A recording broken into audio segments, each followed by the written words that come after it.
All right, let's dive right in. I want you to treat this explainer as maybe the most essential part of your onboarding, because what we're talking about today, it's not just another tool for your toolkit. This is a total reset on how you're going to approach your entire career in mental health. So let's get into it. So you've done the work, right? Years of school, training, you've been taught to be the expert. You know the diagnoses, the treatments, all the right terms. But we've got to challenge that right from the jump, because this whole conversation is built on one single idea. The most important expert in the room isn't you. It's the person you're there to support. They are the expert on their own life, and your main job, believe it or not, is to become their student. Just look at the difference here. On the one hand, we have this calm, clean, professional space we create. But for so many people, that's just a mask. Underneath, there's this deep, deep history of trauma. Not just personal, but systemic. We have to be honest. Our field has a past filled with exclusion and, frankly, harm. And that history, it's right there in the room with you, every single time. You might not see it, but trust me, it's there. And this quote from Sherry Mead, the founder of Intentional Peer Support, just nails it. We've gotten really good at turning basic human needs, things like connection, community, just caring, into a problem that needs a chemical fix. It's like we're always looking for the right pill or the perfect diagnosis when maybe, just maybe, what someone really needs is another human being to connect with. We've basically outsourced the responsibility of caring from people to prescriptions. Okay, if you remember one thing, let it be this. This is the fundamental shift. We have been trained to ask, what's wrong with you? Which, if you think about it, assumes something is broken inside that person. We need to completely flip that. We have to start asking, what happened to you? See the difference? One implies a defect, the other honors their story. It says, your feelings are a totally understandable reaction to what you've been through. That right there, that's the cornerstone of being trauma-informed. Okay, so let's break this down. Task number 1 is all about forging a real connection. And notice the subtitle here. The goal isn't helping, it's learning together. That's where trust begins. So what do we even mean by connection? It's not this thing that you achieve once and then you're done. It's not a checkbox. Think of it more like a current that flows between two people. Sometimes it's strong, sometimes it's weak. And it takes both of you paying attention to know when it's there. And, more importantly, a real willingness to figure it out together when it's not. It's active work. Now here's the first big pitfall. And we've all done this, we mean well, we want to connect, so we say something like, oh, I totally know how you feel. But here's the hard truth, you don't. And that phrase, as well-intentioned as it is, just slam the door on the conversation. All it really does is take the spotlight off of them and put it right back on you. It's not connection, it's a conversation stopper. All right, that brings us to our second task, respecting their worldview. And look at that subtitle. Understanding how someone makes sense of their world is the work. That's it. That's the job. Let's make this super practical. Look at this comparison. Someone says, I am feeling suicidal. The traditional system-driven response immediately jumps to risk assessment. Do you have a plan? Let's go to the ER. It's all about following a protocol. But look at the other side. The IPS-aligned response stays with the person. It asks, what does that mean to you? Or what else are you feeling?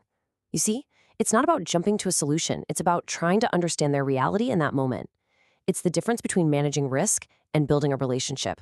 And here's the next trap, what I call performative curiosity. This is when you're asking questions, but you're not actually curious. You've already got a diagnosis brewing in your mind, and you're just hunting for clues to confirm your theory. That's not curiosity. That's just data gathering for your own agenda. Real curiosity means you have to be willing to be wrong. You have to be willing to let their story change what you think you know. Okay, task 3. This one can feel a little radical, but it's absolutely crucial. We have to build true mutuality. This is all about redefining what help even means. It's not a one-way street. It's a process of learning and growing together. And if you don't think language matters, just look at this chart. Think about the word client. Inside the system, it means the person receiving a service, with the provider calling the shots. But outside our world, a client is a valued customer. Same with peer.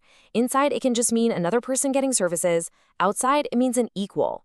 The words we choose every single day create and reinforce power imbalances. And this quote gets to the heart of what we're aiming for, a community that is mutually responsible. That's the key phrase. It's not your job to be responsible for them. It's about creating a relationship where you are both responsible to each other, working towards something better. So what's the big roadblock to mutuality? It's hiding behind the shield of professional boundaries. Now, don't get me wrong, safety is non-negotiable. But let's be honest, that phrase is so often used as an excuse to keep our distance, to avoid being vulnerable ourselves. And think about it. If only one person in the room is being open and vulnerable, what is that? It's not a relationship, it's an interrogation. And that just reinforces the very power imbalance we need to tear down. And finally, our fourth task, move towards, not away. This is all about changing the direction of the conversation. Instead of just focusing on problems, we're going to start focusing on possibilities. The difference is huge. A moving away from conversation is all about fixing problems, hitting goals, stopping or avoiding things. It's very solution-focused. But a moving towards conversation, that's about what's possible. It's about co-creating a future. It's not about what we need to get rid of, it's about what we want to grow. It's a complete shift from a problem focus to a hope focus. But watch out, because this is a sneaky one. You can fool yourself into thinking you're being hopeful and positive.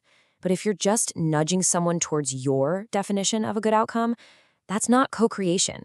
That's just control wearing a happy face. It's the same old agenda, just wrapped in prettier paper. And people can spot that kind of agenda from a mile away. Okay, that's a lot of theory. So let's talk about right now. Your first week. How do you actually do this? Because this isn't just about being a better therapist or support worker. This is about choosing to be an ally. And I need to be crystal clear about this. This isn't optional. This is your mandate.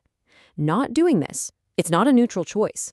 It's not just a missed opportunity. It is an active risk. It means you are choosing to participate in the very system of harm that people are trying to heal from. From an ethical standpoint and an organizational one, that is a risk you simply cannot take. So here are 3 simple, concrete things you can start doing this week. First, a language audit. Just for one day, pay attention. How often do you hear words like client or consumer instead of just person? Second, the why practice. In your next team meeting, when someone says, "We've always done it this way," respectfully ask why. Start poking at the status quo. And third, a mutuality check-in. After a conversation, any conversation, take 60 seconds and ask yourself, what did I learn from that person today? And if the answer is nothing, then you know it wasn't a mutual exchange. Look, this isn't a one-and-done training. This is a journey. If you want to go deeper and really understand the research behind all of this, a great place to start is this literature review on peer support. It's published in Curious, and you can find it through the National Library of Medicine. It's solid stuff. And so it all comes down to this one question. Every single day, with every person you meet, you're making a choice. Are you going to be an agent of the system, just following the rules of a game that's often rigged, or are you going to be an agent of change? Are you going to transform things one real conversation at a time? It's up to you. If you want to learn more and really get into this framework, the best place to go is The Source, the Intentional Peer Support website. Thanks for digging into this with me. This work really matters.